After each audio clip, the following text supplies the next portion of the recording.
So Rob, thanks for joining us for this online Q&A. People have been sending in their questions across social media. So we'll kick things off from Britt Erin. What one fixture are you looking forward to most this season? Yeah, good question. Well, I think the first one. Now we've had the fixtures come out, it's at home, the first game at the Riverside, it's become real now. So I'm really looking forward to that. And this one is from one of our Australian supporters, Invictus. Who is your favourite Australian? Well, I was a big Neighbours fan growing up, so I'd say Dr. Carl Kennedy. Him or Toadfish, him or Toadie, I think. It's too difficult out of the two of them. Solid choice there. Kevin Rademeyer wants to know what a successful campaign would look like next season. Yeah, look, we want to see improvement, and it's hard. I know it's hard to define that. Improvement can come in many forms. Obviously, league position we want to improve, but everywhere then goals against, goals for, everything. We want to try and improve in all areas, and we want to have a team that the supporters are really proud to watch. And I know they really have been, and there's been lots of good things that have gone on, but hopefully we see a reflection of what I want to try and bring to it. If the fans are proud to watch the team, and they're clapping us off, they're clapping the lads off, win, lose or draw, they can see the 100% effort consistently, then I think we're on to something.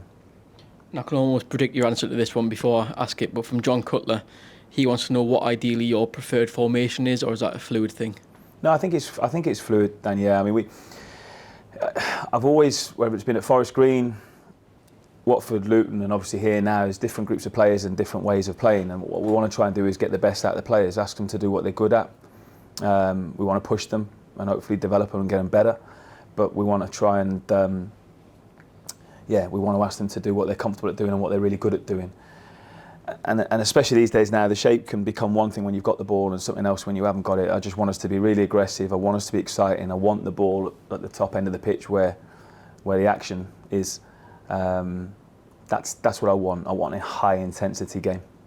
I'm sure this is quite a difficult one, but Donna Malt wants to know, what is one lesson you learned from your season managing in the Premier League, if you had to distill it to one lesson?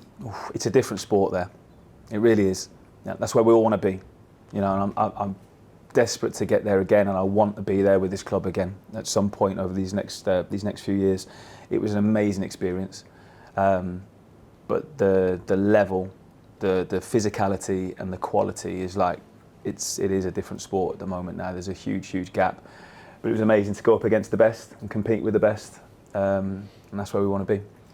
This one from Dave Brown, he just wants a bit of an insight into the backroom staff and whether they were your choices and how that all came about. Yeah, they were my choices. Yeah, really excited and feel really privileged as well to be working with Adi and Harry.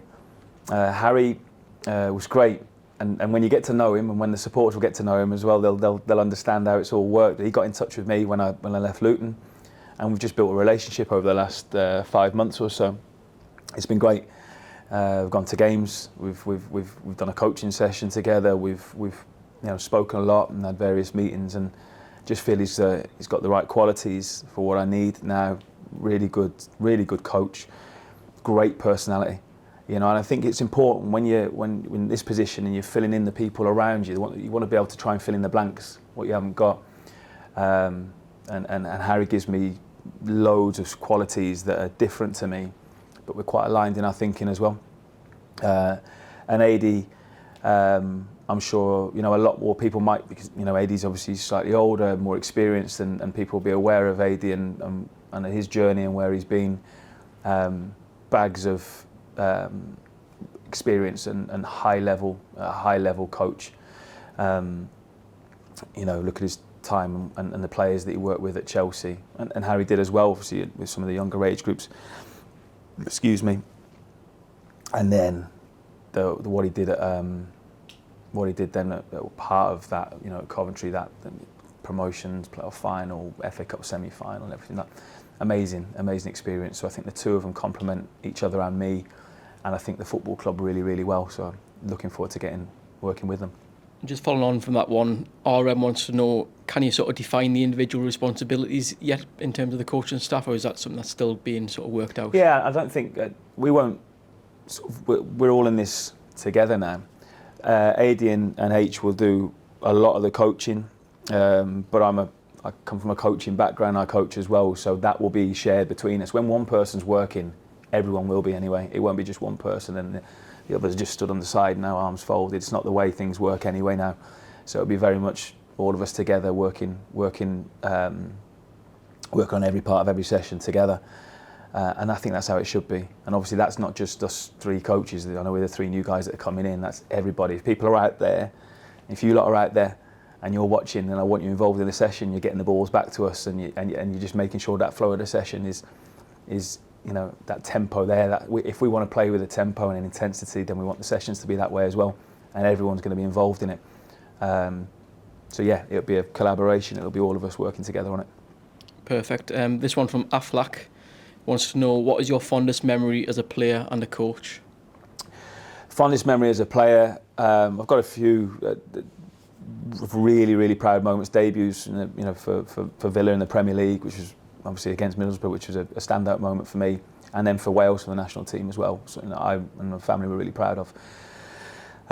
Promotions as well, especially at Blackpool. Was there for a few years and being part of that squad in 2010. A little bit like Luton as well, where we were not fancy to do it. Obviously, a small budget and smaller club, if you like, and then achieving something like that was really special. So those were great moments as players. But it's not just some victories and things like that, and little milestones, whether it's debuts and stuff. They're important, but it's also then it's the relationships that you build, and I've met my best friends in football now through. Our best friends in life, through football. So it's not just that, it's the memories and it's the relationships that you build. And it's the same then with the coaching, on the coaching side. Great experiences, all the way through Man City, at Wolves, whether it's at Telford or with the FA, at Forest Green, loads of different experiences. It's hard to just pick one. Lifting a trophy at the end, and we've had a couple of those with Forest Green and Luton, obviously that's amazing, they're great, and they'll live with us forever. But it's also the relationships and the feeling that you have. Sport and football is quite unique like that. You can get such close and tight bonds, and seeing what it can mean to the supporters and to an area as well. That's really special. We're going to address the elephant in the room now. So of the 300 or so questions, about 10% of them were about the same thing. So it is, have you had a parmo? Do you like it? And what your kind of thought on it? Well, we're going for one tonight. So me, AD and Harry, we've said that. So we've had 3 lovely meals, quite local in the area, of the last 3 nights. We're going for one tonight. But I don't know. Shall I not say where we're going or anything like that? No, I better not. But we're going to go and experience it tonight. So I can't wait. I'm looking forward to it. Loads of people text me about a parmo as soon as it was all coming out and the news was breaking. So yeah, looking forward to tasting it tonight. So I'll report back on that. Okay. So moving back to football then, MFC Harry says, after what was a difficult time in the end at Luton, what was it that gave you that drive to get back into management? Yeah, it was difficult, and I'm not going to hide away from that. And I think everyone goes through it at some stage. It's almost inevitable, and actually, when you see some of the best, even last season, going through difficult moments at their football clubs, at huge football clubs as well, you think, well, it can happen to everyone and anyone.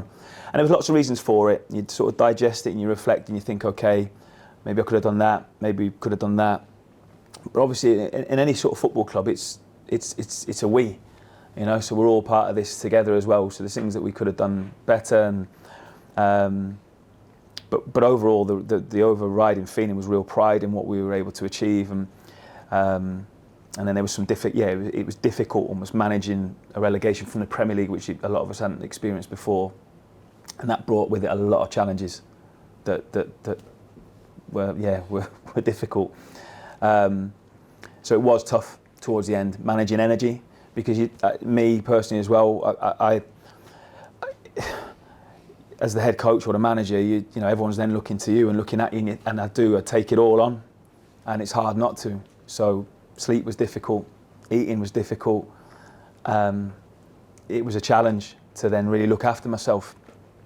And I know to be my best, I've got to be able to manage my energy and look after myself. And I think that's important for anyone. That's a good life lesson for anybody. Everyone will have stresses and difficult things going on in their lives. You've got to try and look after yourself as well. And I maybe didn't do that very, very well. and so I needed a break. I needed the rest. I needed to recharge. But football's my family are the most important thing, but football is my life as well. So it was never going to be a case of not going back in. It was when, and I needed it to be the right challenge to be able to, light my fire again as well. So, it was amazing, the promotion at Forest Green and at Luton and achieving those things, but we were maybe underdogs. I was really looking forward and hoping to get a challenge like this where you're at a club there's expectation and you got a real chance, And as soon as I knew that there could be some interest, I thought, oh yeah, this could be a bit of me. And like I said before, on that first day, I'm really privileged and proud to now be here in this position. And all of our focus now is going to be trying to deliver a team that everyone can be proud of. But I feel it had to be something that was going to really get the juices flowing. It wouldn't have, and that's no disrespect to any other football clubs, but it had to be something like this with a huge fan base, facilities, the stadium, and we've got all of it. You mentioned there how important football is and has been in your life before your coaching days, you had your playing days. When was it that you saw yourself going into coaching, and what sort of inspired you to do that? That's what David Simpson is asking. Yeah, good question, David. I've talked about this quite openly on whether I've done coaching courses or Q&As and things like that. I wasn't sure about whether I was going to go into it. It was the year at Blackpool that we got promoted, and seeing how Ian Holloway did that and what he did with us with a team that wasn't fancied, but he inspired us. He was brilliant on the grass, tactically really, really good. But how he brought us together, how he made us all believe, and by the way, we all believed. That was really special. And I remember being stood at Wembley with all that tangerine around and obviously holding that trophy and thinking like, I fancy a bit of this. And then I actually went on loan. I only played a couple of games in the Premier League the year after, and then I went on loan to Norwich, and I only played a few games at Norwich, but we got promoted there as well. So 2 in a row. Seeing how Ian, Ollie had done it there, and then Paul Lambert in a different way, but yeah, I just thought it confirmed it. That's what I want to do. It was quite weird 13 years later to be stood at Wembley with the same colour, really, at the same end at Wembley, holding the same trophy. It was a sort of a really nice moment, that, for me, thinking, wow, sort of achieve what I wanted to do. Yeah, special what he did with us at Blackpool, and that was the reason. I think he's inspired quite a few of us that were in that group to go into coaching and management. Luce wants to know, what are your top priority areas in the transfer market? Yeah, it's a really good question. I said this the other day. I think there's a little bit of a narrative around, it's got to be young players. Great if they are, but just the right people that we think are going to help us and improve us. So that's first and foremost. The way we want to play, I want good football. I want us to be exciting. I want that intensity, but also want us to be really good in duels, and I want us to do the basics really well. So it would be players that can do both sides of the game. That's really important as well. But good people that fit into what we see as being the right culture for Middlesbrough, and are going to go and hopefully have a real effect for the first team as well. Matty Cap wants to know, what's the first thing that surprised you when you researched Middlesbrough, both football and sort of the area? I don't think that loads surprised me. I knew quite a lot about the club, and coming against this football club either as a player or as a manager, I've always had huge respect for the club from outside looking in, recognise the size of it. So I wouldn't say anything surprised me. I mean, the area is beautiful. Something like where we are right now, and where we are at the training ground at Rockcliffe, and obviously I'm lucky enough to be here. It's beautiful. So like as I said, we've got all the facilities. It's stunning surroundings. That's brilliant. And like I said, a couple of great restaurants we've already eaten in and everything. That's been lovely. So it's not a surprise. I think it's just nice. It's reassuring, or just whatever, the magnitude, the size of the place, what it means to people, that sort of thing. I revisit the semi-final that I came to, a couple of years ago, and that atmosphere just was off the scale. That's what we want to try and recreate again, and that'll obviously, I understand that'll take some time, and that's down to us to deliver performances and results. But this is some place. Got quite a few questions to get through, so these next few are going to be quite quick Go on, fire. yeah, sorry, it's hard for me. I know I talk a lot. That's okay. The next one is, what is your go-to meal deal if you went to, say, Tesco? Oh, I like it. Just a chicken salad. Yeah, chicken salad. Standard. Oasis or Blur? I was an Oasis guy. Yeah. Any pre-match rituals for yourself? I will probably get some as we go. Weird ones. So just if, I did it before a couple of years ago, it was same toothpaste roll. In the end, I'm like squeezing the tiniest bit of toothpaste out on a match day. I'll have a different one throughout the week. So I'll develop some weird ones, yeah. If we win, that's it. They'll be sticking to loads. So Daniel Brundle's asking, have you seen the new kits and do you like them? Yeah, love them. Look amazing. I think they're out next week as well. So yeah, hopefully we can get as many people in them as possible.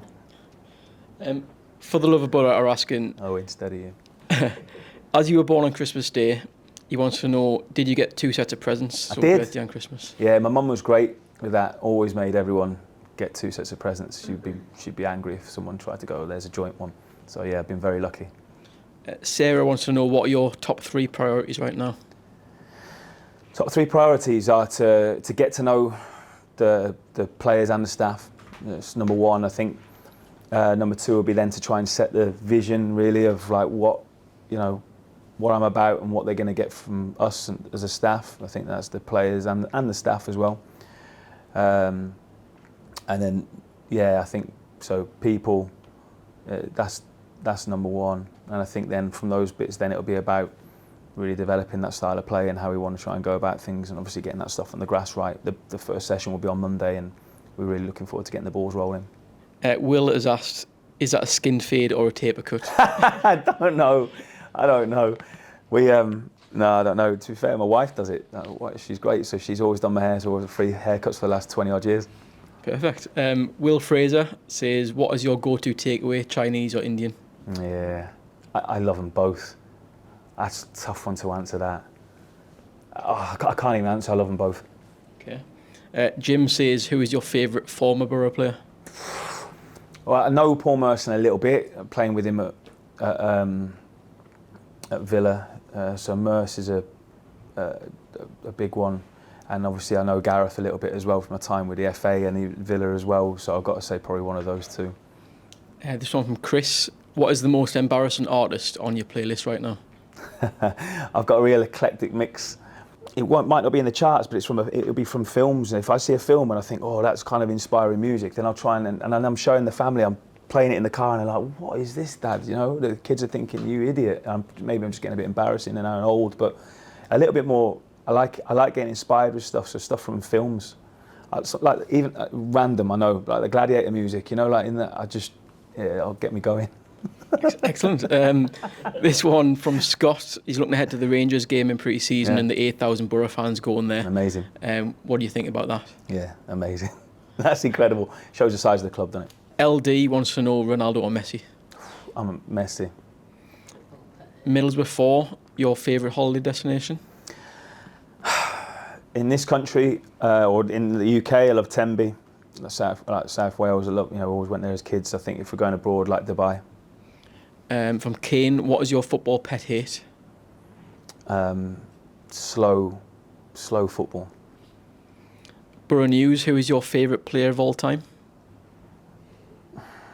I think it's Messi. Ben Strickland, do you think there'll ever be a human that can outswim a shark? I love it. No, but I love the question. Charlie Spencer Keeler, Bourbons or custard creams? Krispy Kremes. Daniel Jones, do you prefer cheese pasties or sausage, cheese and bean melts? I don't like beans. I'm a weirdo. I know, I don't like beans, so I've got to stay. I'll go with the other. Oh, there's plenty of people in that category. Dave Burt, would you rather have fingers instead of toes or toes instead of fingers? Yeah, I've had this one before. I've got to get this right, haven't I now? I've got to have, you have to have fingers. So I need fingers as toes. Okay, so Paul Anthony, brown sauce or tomato on a bacon sandwich?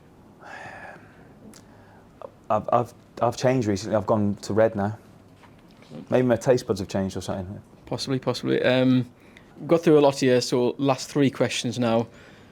Again, from everything MFC, do you have any pets? And if you do, what are their names? 2 dogs, Milo and Monty. Champagne Siege wants to know, what's your Nando's order? I like a double chicken pita. And lastly, from Max Spencer, in order, rank these kick-off times: lunchtime, 3 p.m, night game. 3 p.m. I love a night game, but 3 p.m. is just traditional on a Saturday we're talking about now. So 3 p.m, night game, lunchtime's